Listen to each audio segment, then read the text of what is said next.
My son mailed me a box of homemade birthday chocolates. The next day, he called and asked, "So, how were the chocolates?" I smiled and said, "Oh, I gave them to your wife and the kids. They love sweets." He went silent, then screamed, "You did what?" His voice shook, his breathing stopped. Can you imagine a mother's greatest fear? For me, it wasn't just a nightmare, it was my reality. My own son, the boy I raised and loved unconditionally, didn't just disappoint me, he tried to murder me with a box of poisoned chocolates. And the only reason I'm here to tell you this story? Pure, accidental jealousy. My name is Dorothy, and I'm 69 years old. For 4 decades, I poured every ounce of my being into my son, Thomas. Everything, my youth, my deepest dreams, every penny of my savings.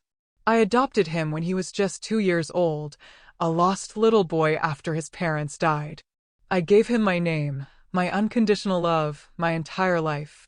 But on my 69th birthday, everything I believed about our bond shattered into a million pieces. That day, a beautifully elegant box of artisanal chocolates arrived at my door. They were exquisite, expensive, and held a card that read, "To the best mother in the world, with love, Thomas." My heart ached with a bittersweet hope. It had been months, years even, since he'd shown me such a tender gesture.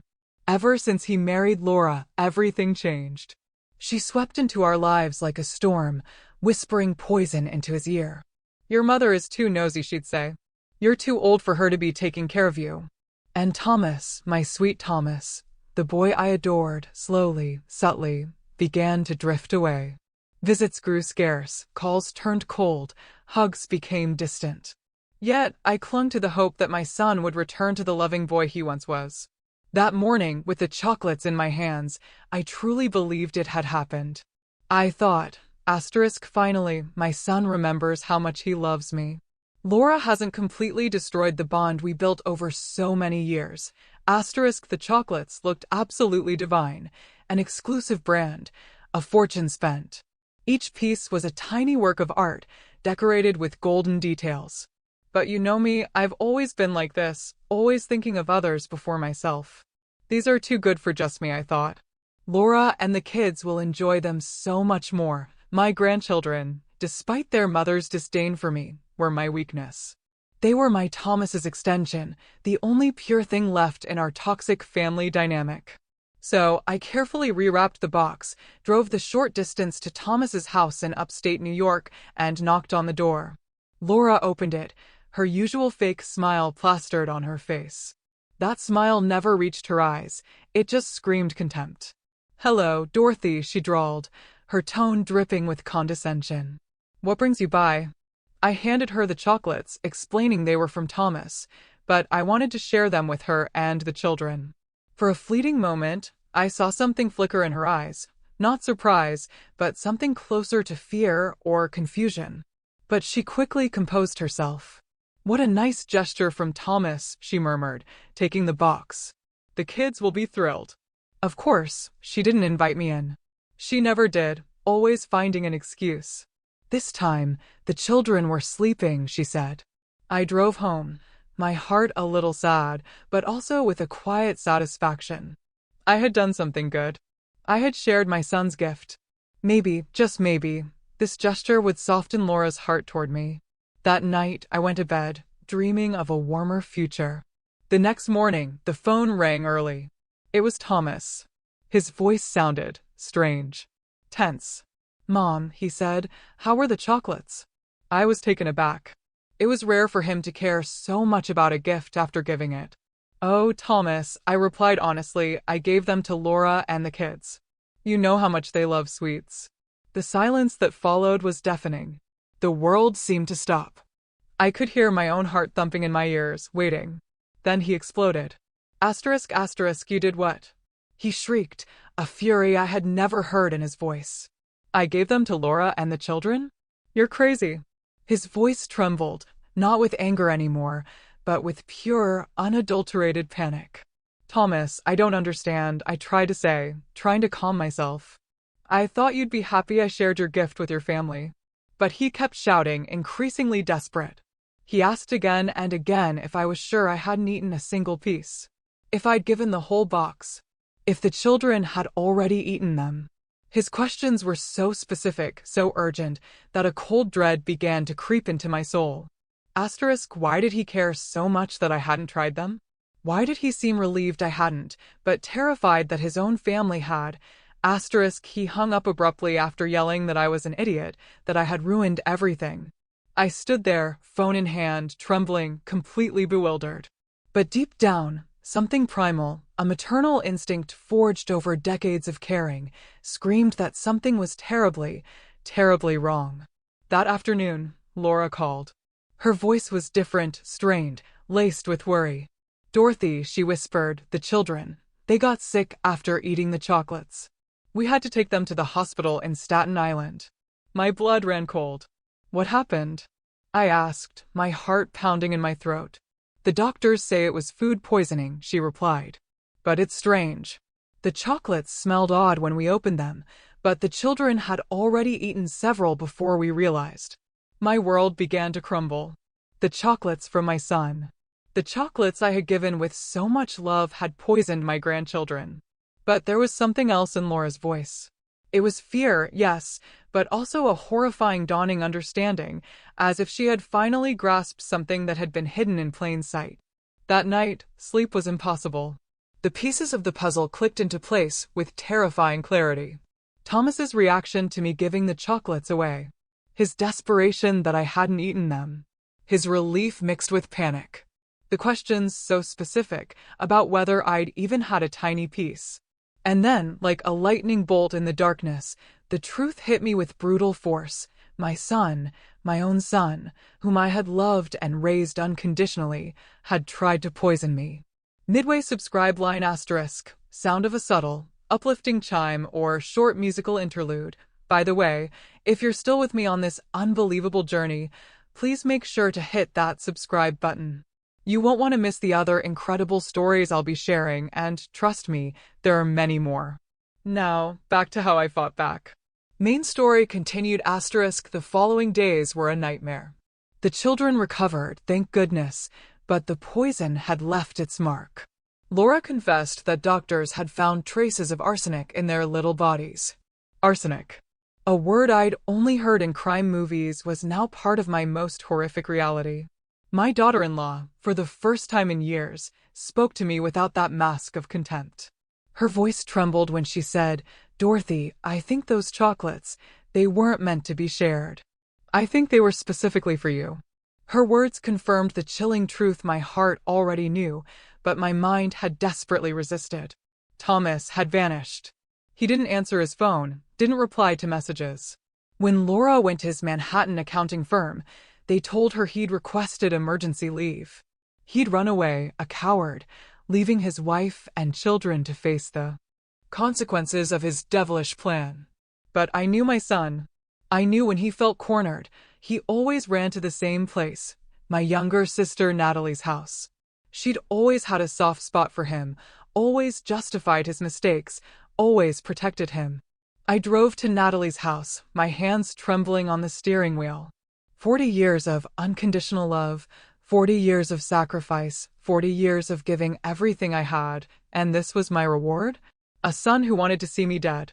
When I knocked, Natalie opened the door, a look of profound guilt on her face. "Dorothy," she murmured. "I didn't know you were coming, but I'd seen Thomas's car parked on the corner." "I know he's here," I said, in a voice that sounded utterly foreign to me. Thomas appeared behind her like a ghost, his face drawn, his eyes sunken. But what truly struck me was the chilling lack of remorse in his expression. No guilt. Only hate. "Why?" That was the only word I could choke out. "Why did you want to kill me?" My voice broke on those last two words. Kill me. My own son. His answer shattered my soul. "Because you're a burden," he said, his voice cold as ice. "Because you've always been a burden. Because I need your inheritance, and you never die." My inheritance. Of course. It all came down to money. Money I'd saved for decades, working day and night, living like a pauper to secure his future. Money I planned to leave him when I died naturally, surrounded by the love of my family. "But I didn't know you had so much money," he continued, that poisonous voice slithering through the air. Not until I saw the bank documents when you got sick last year. $200,000, Mom. $200,000 that I need now. Not when you're 90 years old. That $200,000 represented 40 years of blood, sweat, and tears. 40 years of working double shifts of deprivations to give him the best education, the best clothes, the best opportunities. Besides, he added, as if it were the most natural thing in the world, you're old. What else are you going to do with your life? Why do you need so much money at your age? His words were daggers, each syllable a deeper betrayal. Natalie tried to intervene, but he silenced her with a look. Aunt, you know I'm right. She's already lived her life. I have a family to support, children to educate, a future ahead of me.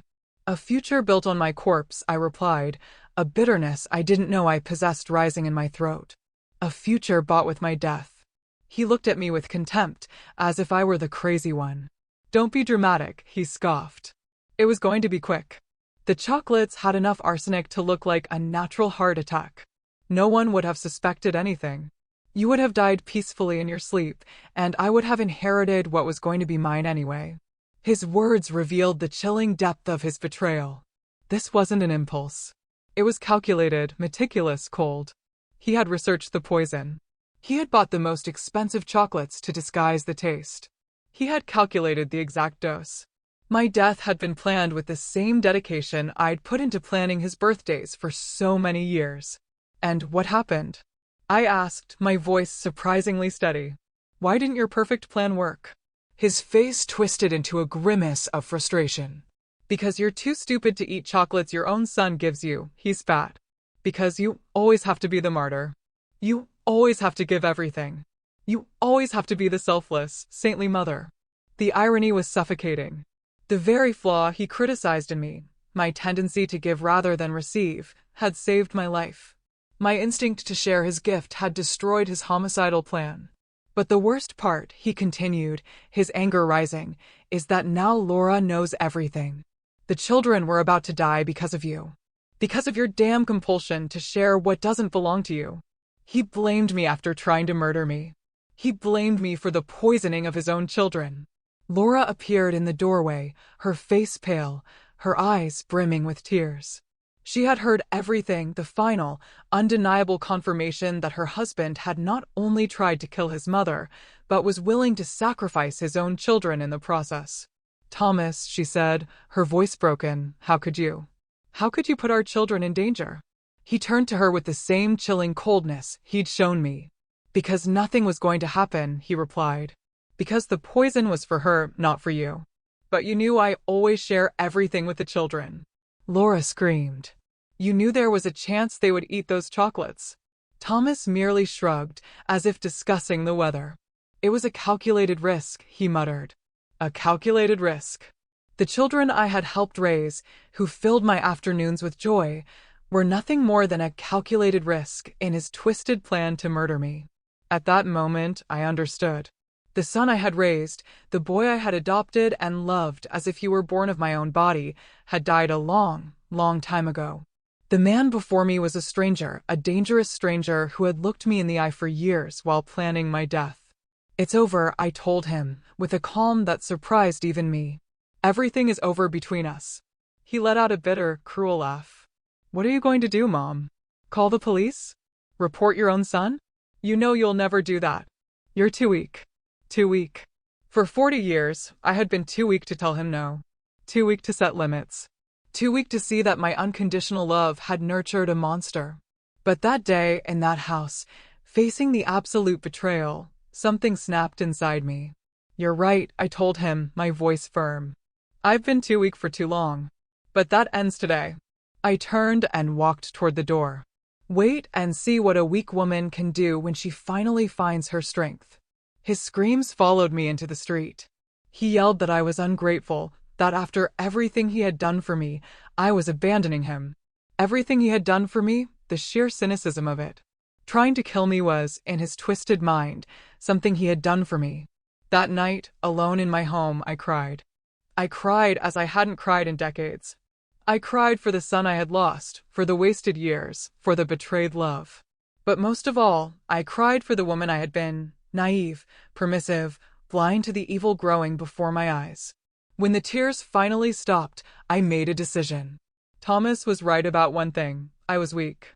But that weak woman was dying tonight. Tomorrow, a new Dorothy would be born. A Dorothy who had learned that love without limits is not a virtue, it is complicity. A Dorothy who had discovered that sometimes, to protect yourself, you have to become what your enemies least expect. My phone rang. It was Stanley, my lawyer, an old family friend. "Dorothy," he said, "Laura called me. She told me everything. Are you all right?" For the first time in days, I smiled. "I'm perfect, Stanley. And I have work for you." The transformation wasn't immediate, but it was total. Over the next few weeks, while Thomas believed he had emotionally destroyed me, I was building the foundations of my revenge. The first step was to move. I couldn't continue living in that house where I had raised a viper, where every corner reminded me of my naivety. Stanley helped me find an apartment in the most exclusive area of the city, the Upper East Side. A penthouse with a panoramic view, which cost more in 1 month than Thomas earned in 3. When I signed the lease, I saw the surprise in the eyes of the real estate agent. A 69-year-old woman, modestly dressed, paying cash for a luxury apartment. "It's for my retirement," I told her with a smile. I decided it was time to give myself some treats. Retirement. What a liberating word. I was retiring from being a mother. I was retiring from being the victim. I was retiring from being the woman who gave everything and asked for nothing in return. The apartment was spectacular. Marble floors, floor-to-ceiling windows, a kitchen straight out of a magazine. But what I loved most was the study. A quiet space where I could plan, where I could think, where I could become the strategist Thomas never imagined I could be. Stanley was my first ally. For years, he'd handled my basic legal affairs, but now I needed a legal warrior who would help me systematically dismantle the life of the man who had tried to murder me. "Dorothy," he told me in our first serious meeting, "this is going to be brutal. Thomas isn't going to give up easily. He's going to fight. He's going to lie. He's going to try to manipulate the situation." I leaned back in his leather chair and looked him in the eye. "Stanley," I said, "he underestimated me for 40 years. Now it's my turn to surprise him." The first thing we did was secure my money. Thomas knew about the main account, but he didn't know about the other 3. He didn't know about the certificates of deposit I'd religiously renewed every year. He didn't know about the stocks I'd bought with extra money from weekend jobs. He didn't know that his stupid mother had built a modest, but solid, financial empire. In total, Stanley told me after reviewing all the documents, we're talking about almost $400,000, not $200,000 as he believes, $400,000. 40 years of sacrifice turned into economic power. 40 years of living like a poor woman to die like a queen. But money was only a tool. The real weapon was information. Stanley hired a private investigator, a former police officer named Robert, who specialized in family cases. What we discovered in the following weeks left me speechless. Thomas hadn't just planned my death for the inheritance. He had debts I knew nothing about. Gambling debts. Debts with loan sharks. Debts that had turned my death into an urgent necessity for him. My son wasn't just a frustrated murderer. He was a bankrupt gambler who had bet his family's future at my expense.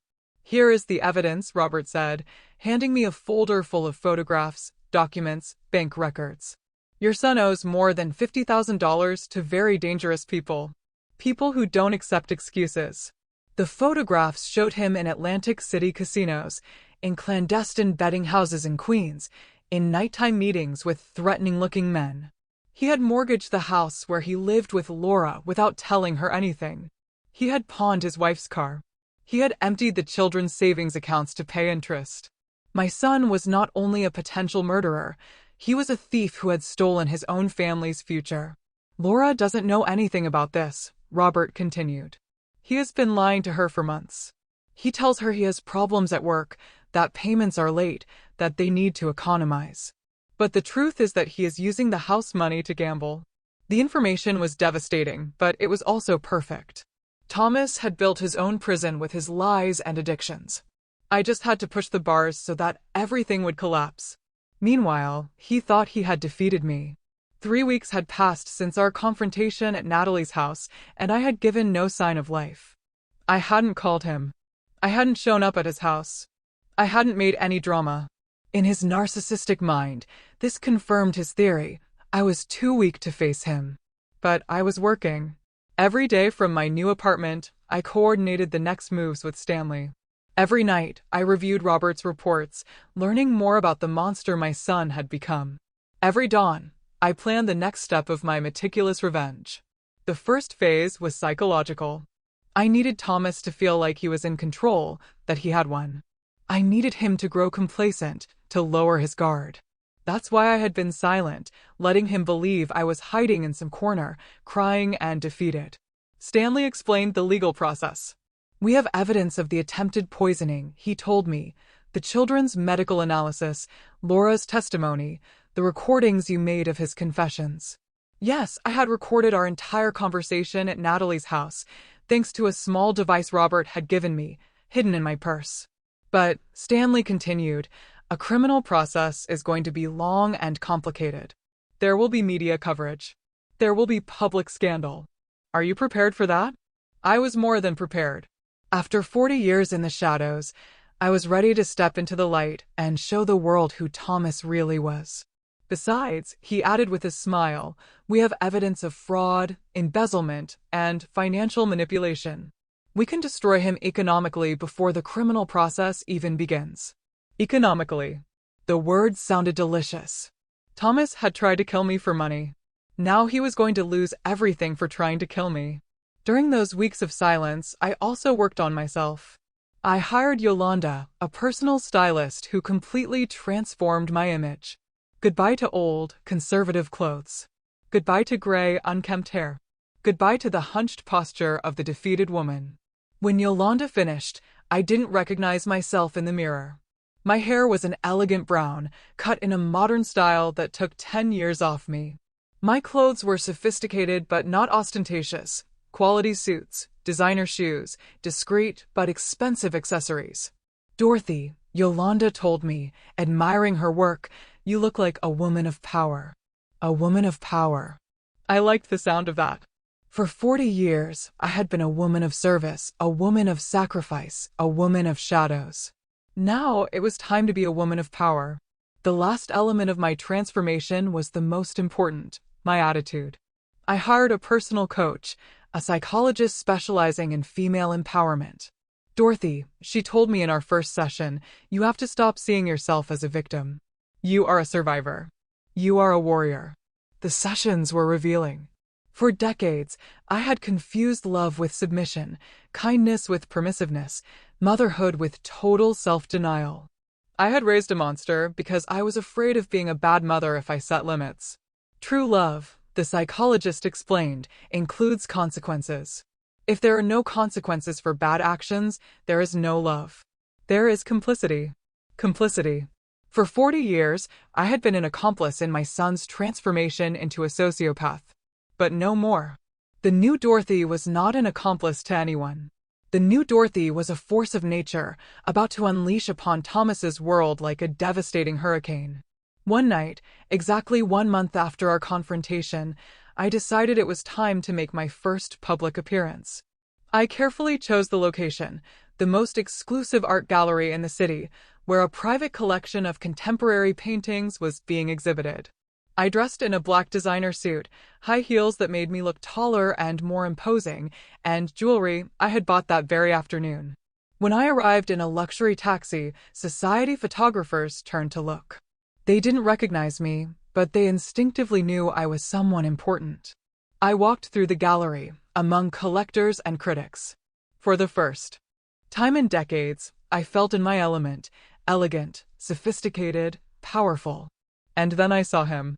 Thomas was in the opposite corner of the gallery, accompanied by Laura. She looked tense, uncomfortable, clearly out of place. He was trying to impress some businessman, probably looking for new victims for his scams. Our eyes met across the room. I saw the shock on his face when he recognized me. The defeated woman he had left crying a month ago had been replaced by this sophisticated, mysterious version of his mother. I approached slowly, savoring every step. When I reached him, I smiled with a poisonous sweetness. "Hello, Thomas," I said, my voice dripping with power. "What a surprise to run into you here." His face had turned pale. Laura looked at me with a mixture of admiration and confusion. The businessman Thomas was talking to turn toward me with curiosity. "Mom," he stammered, "what are you doing here?" His voice trembled slightly. For the first time in his life, my presence intimidated him. "I'm enjoying my retirement," I replied, taking a sip of champagne. I decided it was time to treat myself. The word retirement echoed like a veiled threat. The businessmen looked at us with interest. It was obvious there was family tension, but also obvious that I was not the victim they had imagined. "Retirement?" One of them asked politely. "What are you retiring from, Mom?" "From being too generous," I replied, without taking my eyes off Thomas. "Sometimes when you give too much, people get used to receiving. There comes a point where you have to stop giving and start collecting." Collecting. The word floated in the air like a promise of a storm. Thomas knew exactly what it meant. His time of taking without giving had ended. He knew the hunt had begun, and now he was the prey. The following days were of exquisite tension. Thomas knew something had changed, but he didn't know what. He'd seen me at the gallery, transformed, and it unnerved him. He began calling me obsessively, but I didn't answer. I let his calls go to voicemail, where I could hear his growing nervousness. "Mom, answer the phone," he'd plead in his messages. "We need to talk. I need to know what you're planning." "What are you planning?" For the first time in his life, he was afraid of me. For the first time, I was the predator and he was the prey.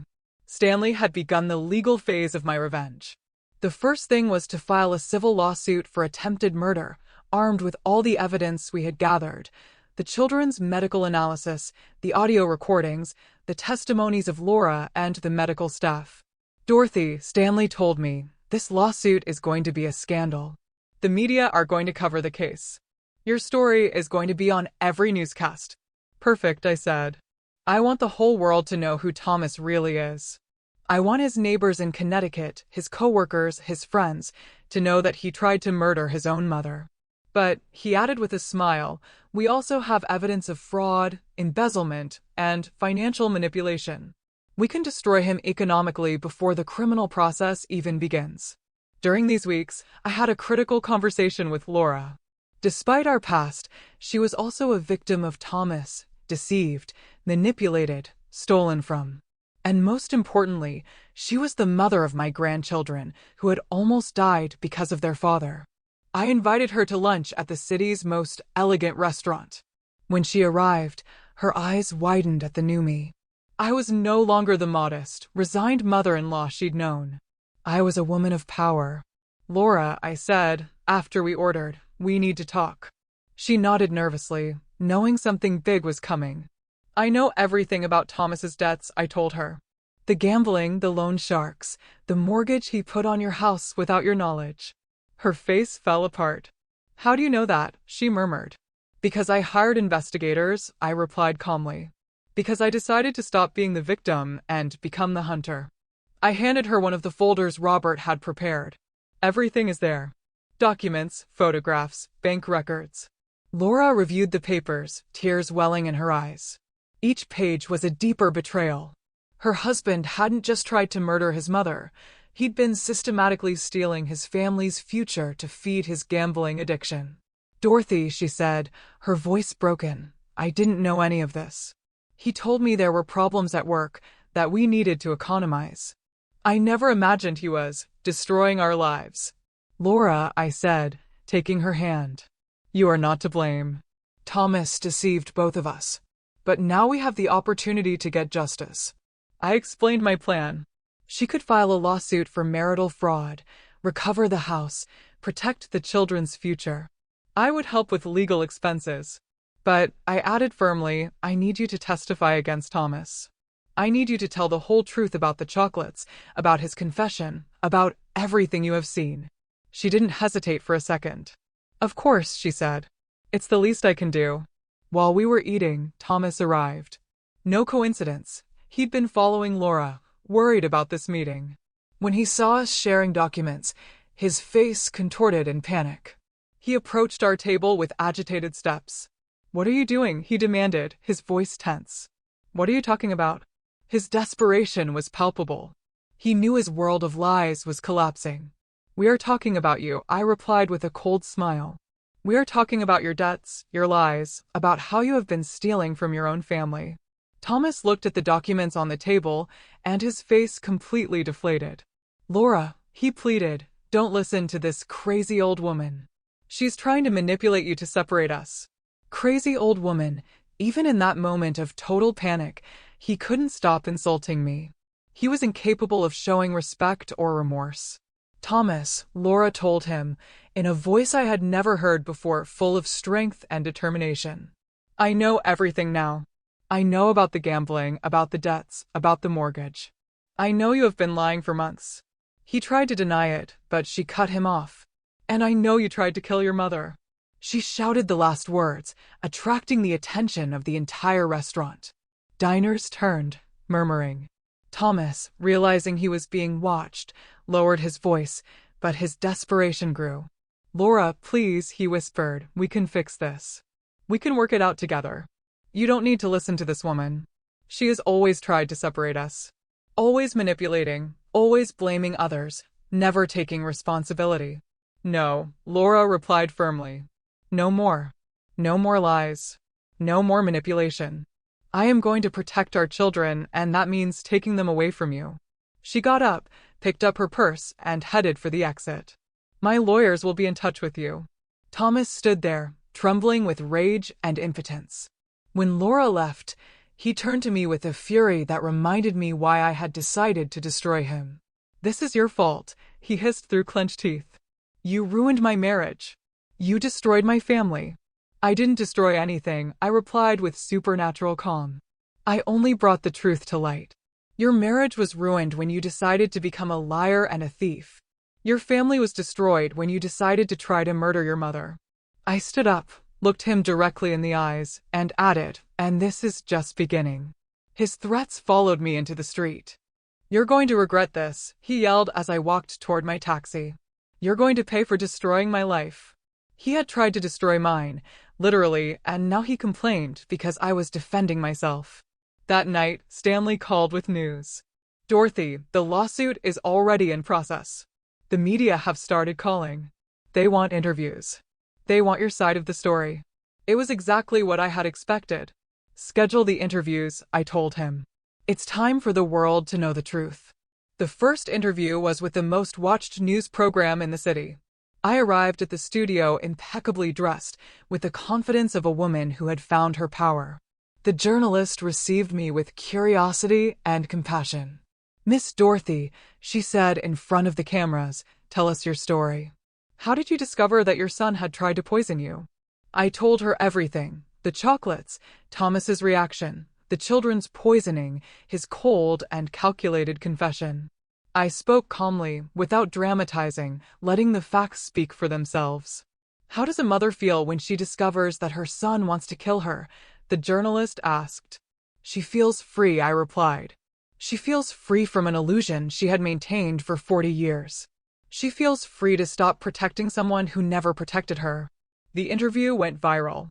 Within hours, my story was on all social media. The comments were overwhelmingly supportive. Hundreds of women wrote to me, sharing their own stories of ungrateful children, toxic families, unrequited love. But the most satisfying part was the comments about Thomas. His coworkers began to recognize him as the son who had tried to murder his mother. His neighbors looked at him with contempt. His friends distanced themselves. The scandal followed him everywhere. When he went to the supermarket, people pointed and whispered. When he arrived at work, his colleagues avoided him. When he left his house, he felt the judgmental looks of the entire neighborhood. But I knew this was only the beginning. Public humiliation was satisfying, but true justice was yet to come. The legal processes, the loss of his assets, the complete destruction of the life he had built on lies and betrayals. Thomas had underestimated the woman he had raised for 40 years. He had thought he could get rid of me like throwing away a piece of paper. Now he was discovering that he had awakened a monster much more powerful and ruthless than himself. The hunt had officially begun, and I was a predator who had waited 40 years to show her claws. The legal process advanced like an unstoppable avalanche. Stanley had filed all the lawsuits simultaneously: attempted murder, family fraud, aggravated fraud, and a civil lawsuit for emotional damages amounting to $500,000. Thomas woke up one Monday and discovered that his life had exploded into 1,000 pieces. His bank account was immediately frozen. The few savings he had left after his compulsive gambling were blocked. His salary was garnished. Overnight, he was left penniless. "Dorothy," Stanley reported with satisfaction, "your son is broke. He cannot afford a decent lawyer. He's going to have to settle for a public defender." A public defender against the best law firm in the city. The battle was unequal from the start. But the most delicious thing was seeing how his social world crumbled. The video of my television interview had generated such a scandal that the media began to investigate Thomas's life more deeply. Soon his gambling debts, his scams against coworkers, and his systematic lies came to light. His boss called him into an urgent meeting. "Thomas," he said, "the company cannot afford to have its name associated with this scandal. You are terminated, effective immediately." 20 years working at the same company, eliminated by a scandal he himself had created. The loan sharks, who had been pressuring him, saw the news and decided to accelerate their collections. They began showing up at his house, calling him at all hours, openly threatening him. One night, as I was enjoying a glass of wine in my luxury apartment, I received a call from Laura. She was crying. "Dorothy," she sobbed, "men came to the house, armed men. They said that if Thomas doesn't pay them tomorrow, they are going to take the house and everything in it." "Where is Thomas?" I asked her. "He disappeared," she replied. "When he saw those men, he ran out the back door. He left me alone with the children to face those criminals. Cowardly until the end. When things got tough, he abandoned his family to save his own skin." "Laura," I told her firmly, "take the children and go to your mother's house tonight. Tomorrow morning, we are going to fix this." The time had come to show my next hand. The next morning, I arrived at Thomas's house, accompanied by Stanley and 2 bodyguards I had hired. The loan sharks were there, inspecting the property, calculating what they could take to cover the debt. When they saw me, they approached with curiosity. "Ma'am," the leader, a burly man with scars on his hands, said to me, "are you related to Thomas?" "I am his mother," I replied with the same calm I would use to talk about the weather. "And I have a proposal." I pulled a signed check from my purse. "This is the exact amount my son owes you," I told them. $53,000. Take it, and forget about him forever." The men looked at the check in surprise. They didn't expect an elegant woman to show up with $50,000 in cash. "Why would you do this for him?" the leader asked me. "I am not doing it for him," I replied. "I am doing it for my daughter-in-law and my grandchildren. They are not to blame for living with a gambler." The man took the check, examined it carefully, and finally nodded. "Deal. Your son is debt-free with us." When they left, Laura came out of the house, tears in her eyes. "Dorothy," she said, "I cannot accept that you pay Thomas's debts." "I am not paying them for him," I explained. "I am paying them for you all, and it is not for free." I handed her a document Stanley had prepared. "It is a property transfer," I explained. "The house is now in your name. Thomas no longer has any legal right to it. And this," I handed her another paper, "is a loan agreement. You owe me $53,000, but you can pay it in small installments over the next 20 years. It was a perfect agreement. Laura was protected. The children had a safe home. And Thomas lost his last economic resource. When he finally showed up, he would discover that he no longer owned anything. That afternoon, Thomas finally deigned to call me. His voice sounded desperate, broken. "Mom," he pleaded, "I need your help. The loan sharks are going to kill me if I don't pay them. I need money. I need you to forgive me." "Thomas," I interrupted him coldly, "I already paid your debts." I could hear his sigh of relief on the other side of the line. "Thank you, Mom. I knew you wouldn't abandon me." "I knew that, but I didn't do it for you," I continued. I did it for Laura and the children, and you no longer have a house. I transferred it to your wife's name." The silence that followed was absolute. "What?" he finally murmured. "The house is no longer yours. Your wife owes me the money, not you. You have nothing more to do with that property." His breathing became agitated. "You can't do that," he yelled. "It's my house. I bought it." "Did you buy it with money you stole?" I replied. "And now it has returned to legitimate hands. Laura and the children are protected. You are on your own." I hung up the phone without waiting for his response. The following days were of delicious tension. Thomas showed up at the house, but Laura had already changed the locks. When he tried to force his way in, she called the police. The officers explained that he no longer had a legal right to the property. "But she's my wife," he yelled as they escorted him out of his own house.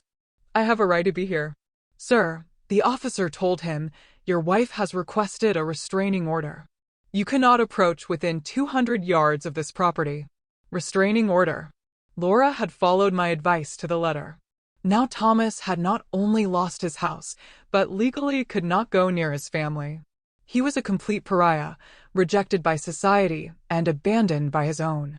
Homeless, jobless, penniless. Thomas was forced to take refuge in cheap, run-down motels. But even that became unsustainable when the media began following him. Reporters constantly harassed him, asking about the attempted murder, about his debts, about his gambling addiction. One night, desperate and humiliated, he decided to do something he considered intelligent, but which turned out to be the final nail in his destruction. He created a social media profile and began live streaming, trying to tell his side of the story. "My mother is crazy," he proclaimed from a dirty motel room, in front of his phone camera. "She is making all this up because she wants attention. I never tried to poison anyone. The chocolates were normal. She is manipulating my whole family against me." But the internet doesn't forgive. Users began bombarding him with specific questions he couldn't answer. "Why was there arsenic in the chocolates?" they asked.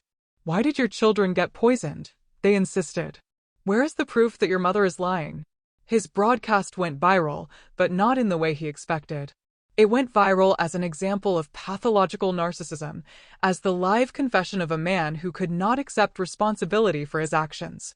The comments were brutal, ruthless, merciless. "This guy really thinks we're stupid," someone wrote. "His own wife is reporting him, and he says it's all a lie," added another. "Typical psychopath, always blaming others," commented a third.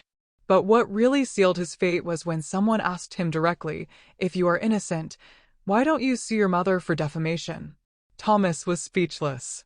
He couldn't sue me because he knew I had all the evidence. He couldn't deny the attempted poisoning because the evidence was irrefutable. His silence at that question was interpreted by everyone as an admission of guilt. The broadcast ended abruptly when he began receiving death threats live. He had tried to manipulate public opinion and had achieved exactly the opposite. The next day, clips of his broadcast were on every newscast. Behavioral analysts dissected him as a case study of malignant narcissism. Psychologists explained on television how his inability to accept responsibility was typical of antisocial personalities. Thomas had achieved something that I could not have achieved even with the best public relations team. He had destroyed his own reputation so completely and publicly that there was no turning back. He had become the national villain, the symbol of filial ingratitude taken to the extreme. But for me, the most satisfying thing was not his public humiliation. It was the tranquility I saw in Laura's eyes when I visited her. The security my grandchildren felt in their own home. The peace I had found by moving away from the toxicity that had dominated my life for decades. Formal justice was still in process, but poetic justice had already been served. The son who had tried to kill me for money now didn't have a single dollar. The man who had scorned my love now begged for my forgiveness. The manipulator had been exposed and rejected by everyone. And I, the victim who had spent 40 years in silence, had finally found my voice. The months that followed were of total transformation. While Thomas sank further and further into his own misery, I flourished as never before in my life. The luxury apartment had become my sanctuary, a place where, for the first time in decades, I could breathe without the weight of constant manipulation. Stanley kept me informed of the progress of the legal cases. Dorothy, he told me during one of our weekly meetings, the district attorney is very interested in prosecuting Thomas for attempted murder. The evidence is overwhelming. The audio recordings, the medical testimonies, the confessions he himself had made. Everything forms a solid and irrefutable case. Furthermore, Stanley continued with a smile, his public defender is trying to negotiate a plea bargain. He knows he cannot win this case. A plea of guilty would mean Thomas would have to publicly admit in front of a judge that he had tried to murder his own mother. But what truly filled me with satisfaction was seeing how Laura had flourished after breaking free from the toxicity of her marriage. Without the constant lies, without the financial stress, without the emotional manipulation, she had returned to being the strong woman I had glimpsed years ago. Dorothy, she told me during one of our weekly lunches, for the first time in years, I feel free. The children are happy, safe. They sleep peacefully for the first time in months. Seeing my grandchildren recover their innocence, seeing their sincere smiles, was worth more than any revenge I could plan. One afternoon, while enjoying a coffee on my apartment terrace, I received an unexpected call. It was Natalie, my sister. Her voice sounded embarrassed, guilty. Dorothy, she told me, I need to talk to you. I need to apologize. I decided to receive her at my house. When she arrived, the difference between us was abysmal. I looked elegant, serene, empowered. She looked consumed by guilt and shame. Dorothy, she began, tears in her eyes. I knew Thomas had problems, but I never imagined he was capable of trying to kill you. Natalie, I replied with a calm that surprised me, you always knew there was something wrong with him. You always justified him. You always protected him from the consequences of his actions. She nodded, unable to deny the truth. I know I was an accomplice to his behavior. I know I failed you as a sister. What hurts me the most, she continued, is that when he came to ask me for refuge after trying to poison you, I welcomed him into my house. I protected him knowing what he had done. Her tears were genuine. Her repentance seemed real. But the damage was already done. Natalie, I told her, without cruelty, but with firmness. For 40 years, you chose to protect a monster instead of protecting your sister. I cannot simply forget that because you feel guilty now. She left my house crying, but I felt at peace. I had set clear limits. I had expressed my truth without aggression, but without concessions. The criminal trial began 6 months after the attempted poisoning. The media covered every detail, every testimony, every piece of evidence presented. I testified with a serenity that impressed even the most experienced reporters. Miss Dorothy, the prosecutor asked, how did you feel when you discovered that your son had planned your death? I felt liberated, I replied, looking directly at Thomas in the dock. Liberated from 40 years of manipulation, from 40 years of giving unconditional love to someone incapable of reciprocating it. Thomas looked haggard, aged, destroyed. His public defender had done what he could, but the evidence was irrefutable. The testimonies of Laura, of the doctors who treated the children, of the specialists who analyzed the chocolates, built a perfect case. When it came time for his testimony, Thomas attempted one last manipulation. I loved my mother, he declared with false tears. This is all a terrible misunderstanding. I never wanted to hurt anyone. But his own recordings betrayed him. When the prosecutor played the audio where he confessed his plan, his version completely crumbled. The jury deliberated for barely 2 hours, guilty of attempted first-degree murder, guilty of endangering the lives of minors, guilty of aggravated fraud. The sentence was 12 years in prison with no possibility of parole before serving 8. When I heard the verdict, I didn't feel triumph. I felt peace. Justice. The legal confirmation of what I already knew, that I had been the victim of a calculated and premeditated attempted murder by my own son. Thomas looked at me from the dock as he was being handcuffed. His eyes no longer held the arrogance of before, only desperation and self-pity. Mom, he yelled as they took him away. You're still my mother. You can't abandon me like this. But I remained motionless, serene, watching him move away toward his inevitable destiny. The civil cases were quickly resolved after the criminal conviction. The lawsuit for emotional damages resulted in a compensation of $300,000, which Thomas, of course, could not pay from prison. But the symbolism was important. The legal system had officially recognized the harm he had caused me. Laura obtained a divorce and full custody of the children. Thomas lost all his parental rights after being found guilty of endangering their lives. My grandchildren were finally legally protected from their father's toxic influence. One afternoon, while organizing my new legal documents, I found a letter I had written but never sent years ago. It was a letter of thanks to Thomas for being the best son in the world. I read it and couldn't help but laugh bitterly. How blind I had been, how naive, how completely disconnected from reality. I decided to write a new letter, but this time for myself. Dear Dorothy, I wrote, for 40 years, you confused love with complicity. You confused kindness with permissiveness. You confused sacrifice with virtue. Today, I celebrate that you have finally learned the difference. On the day I turned 70, I hosted a small celebration in my apartment. I invited Laura and the children, Stanley and his wife, Yolanda my stylist, Robert the investigator, the people who had helped me rebuild my life, who had supported me in my transformation. When I blew out the candles on my cake, I made a silent wish that no woman would have to wait until her 70s to find her strength, to set limits, to defend herself from those who abused her love. That night, alone in my apartment, I reflected on the journey I had undertaken, from silent victim to empowered woman, from selfless mother to a person who valued herself, from a woman who gave everything without receiving anything to a woman who had learned that self-love is not selfishness, it is survival. Thomas had wanted to kill me to steal my money, but he had achieved something completely opposite. He had awakened a woman I didn't know existed within me. A woman strong, intelligent, capable of fighting for what belonged to her. Formal justice had been served, but the real victory was personal. I had recovered my dignity, my autonomy, my right to live without fear or manipulation.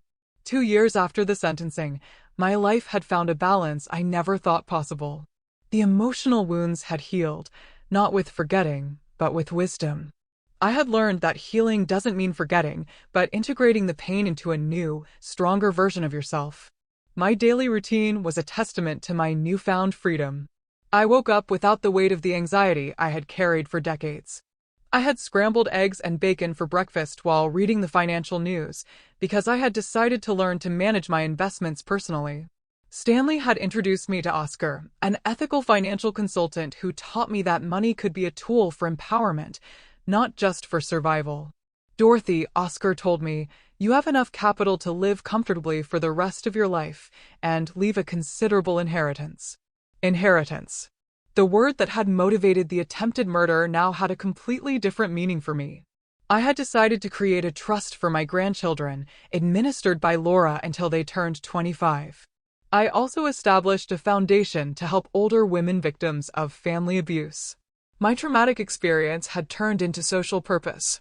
The children visited my apartment every weekend. Seeing their little faces light up when they arrived was the most powerful medicine for any residual sadness. Grandma Dorothy Little and would say, "Why doesn't Dad live with us anymore?" These were difficult questions that Laura and I had learned to answer with age-appropriate honesty. Dad made choices that hurt a lot of people, Laura would explain. Sometimes when someone hurts others, they have to go to a special place to learn how to behave better. The children accepted these explanations with the natural resilience of childhood, but I knew they would eventually need more details. One afternoon, while playing with my grandchildren in Central Park near my apartment, I saw an older woman sitting alone on a bench. She looked sad, lost, with that expression that I knew too well. I approached and started a conversation. "I'm Yolanda," she told me, not Yolanda the stylist, but another woman who coincidentally had the same name. "I live with my son and his wife, but I feel invisible. They treat me like a burden." Her story resonated deeply with me. It was like seeing my past reflected in another person. I told her my experience, without dramatic details, but with the honesty of someone who had traveled through the same darkness. "Yolanda," I told her, "you do not have to accept being treated as a burden. You have rights. You have value. You have options. That conversation became the germ of something bigger. I began organizing weekly meetings in my apartment for older women facing similar situations. We called it the Circle of Strength. Every Thursday afternoon, my living room filled with stories of survival, mutual support, of women rediscovering themselves. Stanley helped me formalize the foundation, the Dorothy Foundation for the Dignity of the Older Woman. Our first project was a temporary shelter for elderly women victims of family abuse. The second was a free legal assistance program. The media began calling me to talk about the issue of elder abuse. My story had resonated so much that I became, without seeking it, a voice for other victims. Family abuse doesn't always leave visible bruises, I would say in interviews. Sometimes the abuse is emotional, financial, psychological. One morning, exactly 3 years after the attempted poisoning, I received a letter from prison. It was from Thomas. My first impulse was to throw it away unread, but curiosity won out. I opened it with trembling hands. Dear Mom, it began in shaky handwriting. I know I don't deserve your forgiveness, but I need you to know that I've been reflecting on what I did. The letter continued with what seemed like genuine apologies, expressions of remorse, promises of change. But there was something in the tone that felt familiar. Subtle manipulation, an attempt to elicit pity. I've been going to psychological therapy, he wrote. The psychologist says I have deep issues that come from my early abandonment, from the death of my biological parents. Even from prison, he continued to blame others for his decisions. He was still incapable of assuming full responsibility. Please, Mom, the letter ended. *, give me a chance to repair the damage I caused. Agree to visit me. I need to see you. I need your forgiveness to be able to heal. I need. It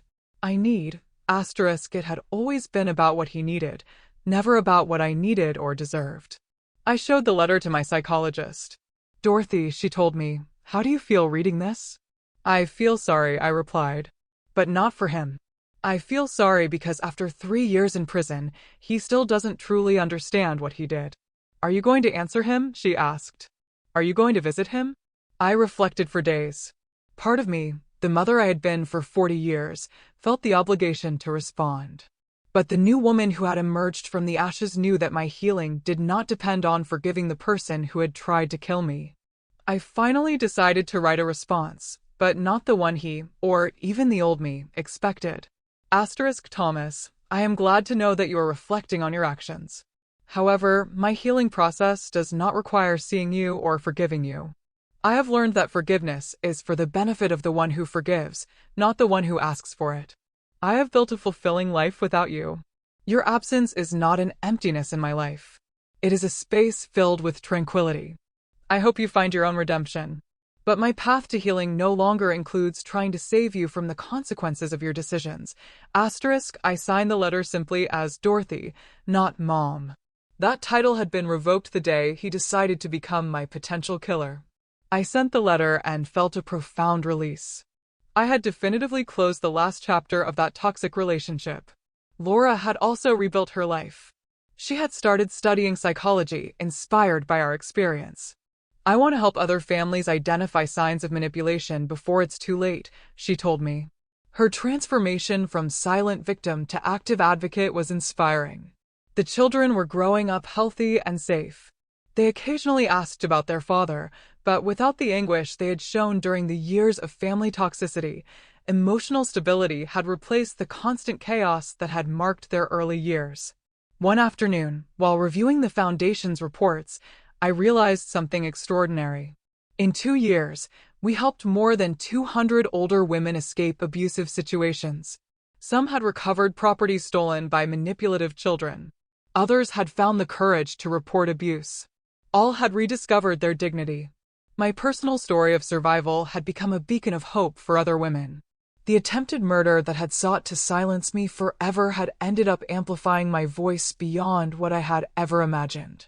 That night, as I gazed at the city from my terrace, I reflected on the perfect irony of my situation. Thomas had wanted to kill me to steal my inheritance. But he had managed for me to build a much more valuable legacy, a foundation that would last beyond my death, helping generations of women find their strength. The woman I had been for 70 years had symbolically died on the day of the poisoned chocolates. The woman who had been born from those ashes was stronger, wiser, more complete. I had learned that sometimes, to find the light, you have to go through the deepest darkness. My revenge had been complete, but not because of Thomas's destruction, but because of my own reconstruction. The best revenge had turned out to be living fully, without fear, without guilt, without the shadow of manipulation darkening my days. 5 years after the sentencing, my life had reached a fullness I never thought possible. The foundation had grown exponentially, with offices in 3 states and a team of 20 dedicated professionals. We had helped more than 500 women regain their dignity and autonomy. One morning, Stanley called me with unexpected news. "Dorothy," he told me with a grave voice, "Thomas is applying for parole. He has served 5 years of his sentence, and his lawyer argues good behavior." My heart momentarily sped up, but the anxiety lasted only seconds. I was no longer the vulnerable woman I had been. "What does that mean for us?" I asked calmly. "It means there will be a hearing," Stanley explained. "The judge will review his case. He will hear testimonies for and against his release. You have the right to testify." I decided it was time to face Thomas one last time, but from a position of absolute power. For 5 years, I had built a new identity, a new life, a new purpose. He had remained stagnant. I walked into the courthouse accompanied by Laura, who was now a licensed psychologist and the associate director of my foundation. We dressed professionally, projecting the image of the successful women we had managed to become. When Thomas entered the room, his appearance struck me. 5 years of prison had transformed him into a prematurely aged man. His hair was completely gray, his face marked by deep wrinkles, his posture hunched by defeat. There was no trace left of the arrogant man who had tried to murder me. His lawyer presented the case for parole. "My client has shown genuine remorse," he argued. "He has participated in rehabilitation programs. He has maintained excellent conduct. He has expressed sincere desires to repair the damage caused to his family."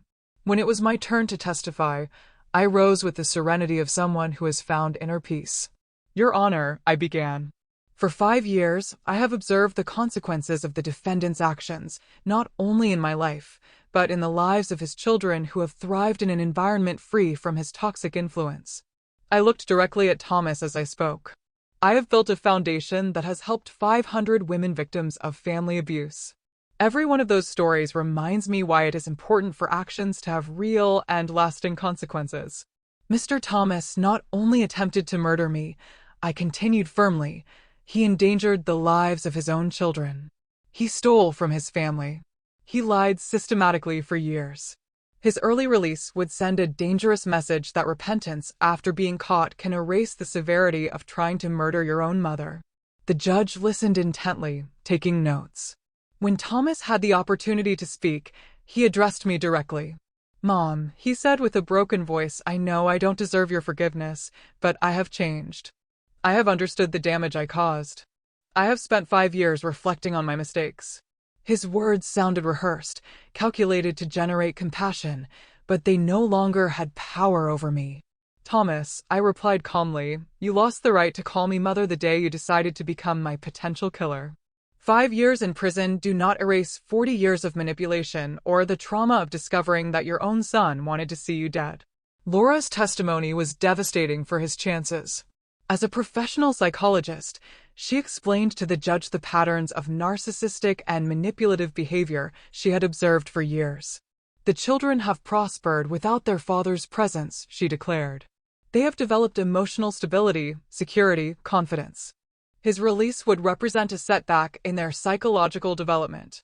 The prosecutor also presented evidence that Thomas had attempted to contact loan sharks from prison, suggesting that his gambling addiction problems persisted. He had also received money from unidentified sources in his commissary account, suggesting continuous links to questionable activities. After 2 hours of deliberation, the judge announced his decision. "Parole request denied," he declared. "The defendant will serve his full sentence." The premeditated nature of his crimes, combined with the pattern of manipulative behavior and the lack of genuine remorse, make his early release inappropriate. Thomas slumped in his chair. His 5 years of good behavior and mandatory therapy had not been enough to convince the legal system that he had truly changed. He would have to serve 7 more years before being eligible for parole again. When we left the courthouse, I felt a deep but tranquil satisfaction.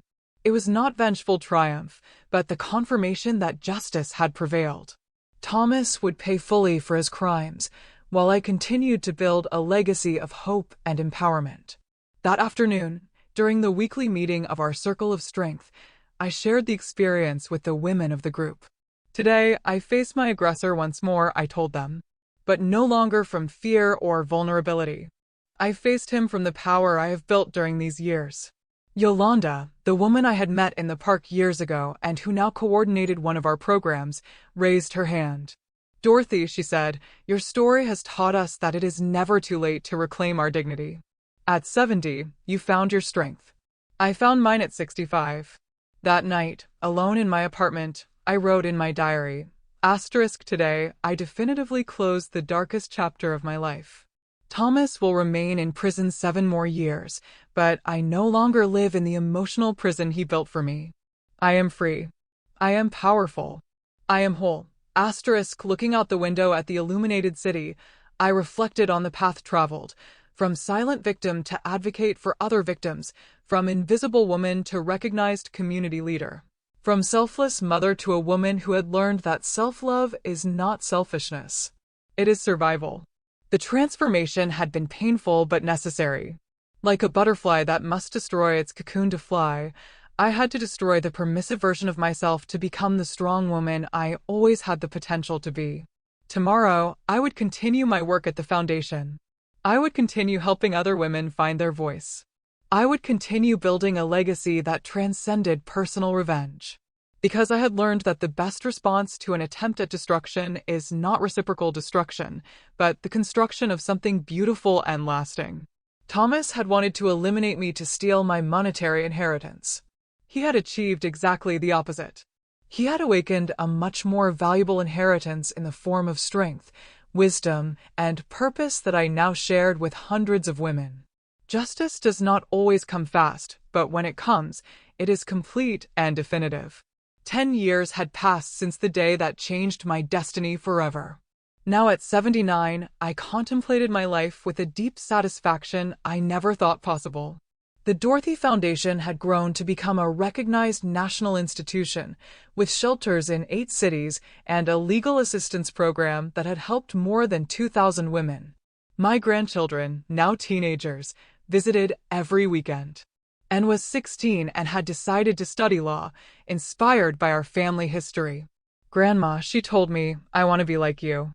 I want to defend people who cannot defend themselves. Her younger brother Charles, who was 14, showed an extraordinary emotional maturity. Laura had become a nationally recognized psychologist, specializing in family trauma, and her book, Finding Your Strength After 70, had become a bestseller.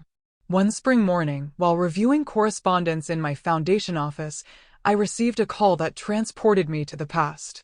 It was the warden of the prison where Thomas was serving his sentence.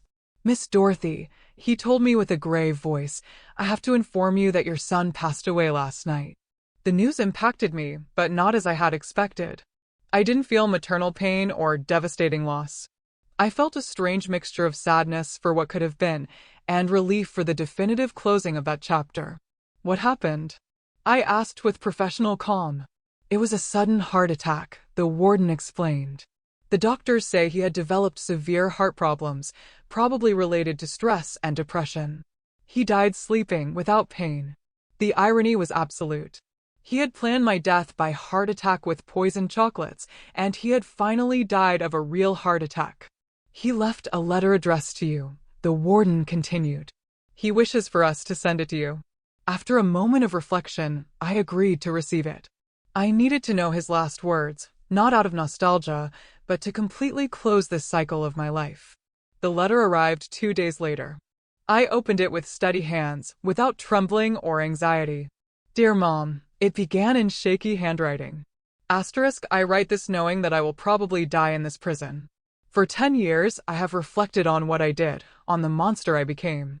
I understand now that there is no possible forgiveness for trying to murder the woman who gave me everything. Asterisk, it continued. Asterisk, I do not seek your compassion or your absolution. I just want you to know that my last conscious thought was of genuine regret for having failed you so profoundly. I have followed your work with the Foundation from here. The other inmates show me newspaper articles about your achievements. It fills me with a strange mixture of pride and shame. Pride, because you're extraordinary. Shame, because I almost destroyed someone so valuable. Asterisk, the letter ended with words that surprised me with their apparent sincerity. Asterisk, I die knowing that the world is a better place because you survived and prospered. I hope my death brings you the final peace you deserve. With love and eternal remorse, Thomas. Asterisk, after reading the letter, I put it away in my desk. I didn't feel the need to cry or to forgive posthumously. I simply felt that a very long and painful book had finally reached its last page. The funeral was a small, private ceremony. Laura, the children, Stanley, and I attended. There were no emotional or nostalgic speeches. It was a sober farewell to someone who had chosen the path of destruction and had paid the full consequences. And, with the wisdom of her 16 years, approached me after the service. Grandma, she said, are you sad? I am at peace, I replied. Sometimes the deepest sadness is for what never was, not for what was lost. That night, in the solitude of my apartment, I wrote the final entry about Thomas in my diary. Asterisk, today, I buried the son I adopted 47 years ago. But the son I truly loved died 10 years ago, the day he decided to become my killer. Today, I only buried the remains of that decision. Asterisk, the following months were of extraordinary productivity.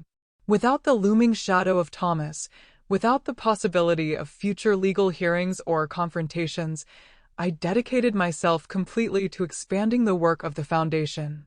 We established a university scholarship program for older women who wanted to resume their studies after escaping abusive situations. We also created a research center on elder abuse, directed by Laura. Our studies began to influence national public policies for the protection of older people. My personal experience had become a catalyst for broad social change. On my 80th birthday, we organized a benefit gala for the Foundation. The event brought together politicians, businessmen, academics, and most importantly, hundreds of women whose lives had been transformed by our programs. During my speech that night, I reflected on the central lesson of my experience. I have learned that kindness without limits is not virtue, it is self-neglect. I have learned that unconditional love must include self-love. I have learned that sometimes, to save yourself, you have to be willing to disappoint those who expect you to sacrifice yourself endlessly. My story began as a tragedy, I continued, the attempted murder by my own son. But it turned into a story of rebirth, of discovery, of purpose, because I chose not to remain in the role of the victim, but to transform my pain into power to help others. When I finished my speech, the 2,000 people present stood up in an ovation that lasted 5 minutes. But what moved me the most were the tears in the eyes of Anne and Charles, my grandchildren, who looked at me with an admiration that had been earned through example and resilience. That night back home, I sat on my terrace to contemplate the city. 10 years ago, I had been a 70-year-old woman, vulnerable, manipulated, almost murdered. Now I was an 80-year-old woman, powerful, respected, with a legacy that would last generations. The most perfect revenge had turned out to be the construction of an extraordinary life. Thomas had wanted to eliminate me to steal my money, but he had managed to awaken my true potential. He had wanted to silence me forever, but he had amplified my voice until it became a chorus of empowered women. I wrote in my diary that night, asterisk, I do not regret adopting him. I only regret not having understood sooner that kindness should never be practiced at the cost of self-destruction. My son wanted to kill me, but instead of destroying me, he freed me to become who I was always meant to be. Asterisk, the story had ended, but the legacy was just beginning. Every woman who found her strength through our programs was a victory over the mentality that had created Thomas. Every limit set, every firm no uttered, every act of self-love was a silent revolution against the culture that teaches women to give everything without receiving anything. It had taken me 70 years to find my power, but I had used every day of the last 10 to ensure that other women would not have to wait so long. That was my true inheritance. Not money, but wisdom. Not property, but purpose. Not revenge, but victory through transformation. The circle had closed perfectly, and I was at peace. Ending asterisk so, here I am, 80 years young, with a life I never thought possible. My son tried to steal my future, but instead, he gifted me an extraordinary present, the power to redefine my entire existence. It's a strange twist, isn't it? The very act meant to destroy me became the catalyst for my greatest strength. Call to action. CTA, I've shared my journey, a journey from betrayal to empowerment. Now I want to hear from you. Have you ever had to find your strength after a profound betrayal? What did you learn about yourself when you finally said enough is enough? Tell me your thoughts in the comments below. I'll be reading them.